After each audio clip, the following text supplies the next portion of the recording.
Guys, this is our overnight survival shelter, and the first step is, you see these branches here? That's to block the wind, and we actually had to cut them because they were here, and we had to cut them down to go in, obviously. And if we come in here, we also have some more fences so we can block the wind. That's right. And we're trying to make this small because the bigger, the more cold it is. That's right. And this is my favorite part here. This green stuff. I love how comfy it is.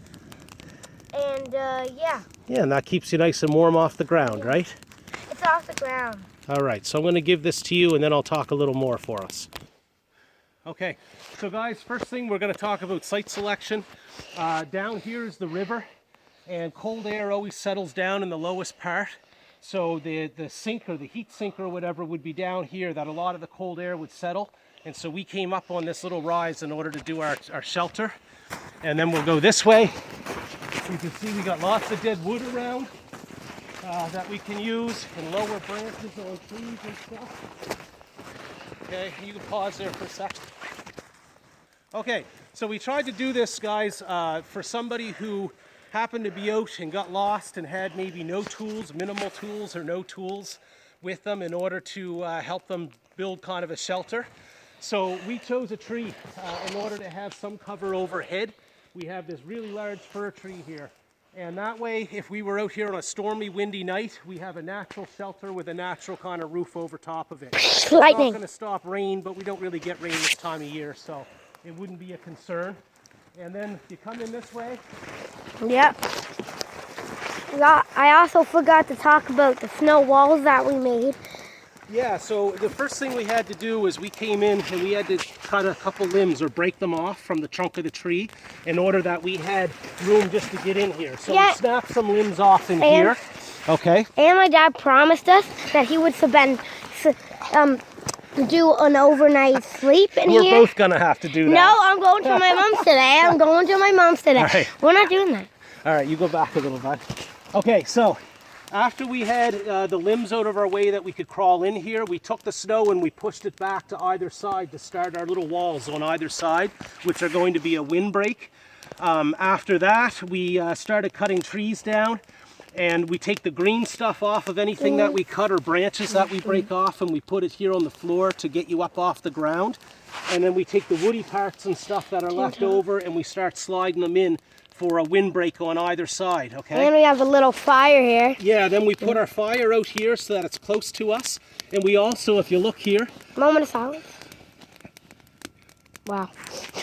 We also broke off a lot of this wood right out here so that we could bring the fire as close to the tree as we could without the tree actually catching fire.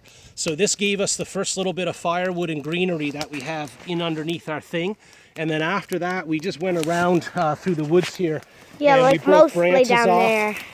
And yeah, so we built our fire here. We're going to keep going at this because what we should do is have another big pile of brush over here for to reflect the heat back in at us, and for our pile of firewood. So we've spent about 3 hours, I'd say, working at this so far.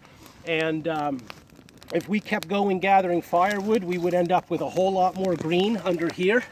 And we would end up with a bunch of firewood over here on the other side of our fire. And we would end up with thicker and thicker walls as we go. So by the time you're done, you have a nice little cubby hole here to crawl into for a night, light your fire and go. We also tried to clear the snow out of here, but you can see this takes a long time to melt the snow, and that's really bad for the fire. So it has a nice little dry spot right now where the fire is, but that was a long time trying to even get the fire to hollow out this little circle here that's dry for it. So that's going to be detrimental to your fire in the wintertime, is having snow on the ground. But unfortunately this stuff, it was hard to get the last of the snow off the ground, and so we just basically burned it away. Yep. Anyway, come on in, buddy. Got it. Jump in. No. So that's our survival shelter, and Leo can't wait to spend next weekend over here with me. Anyways, this should be fun. Hey guys, thanks for watching. I hope you like our survival shelter. Silence. Good, buddy.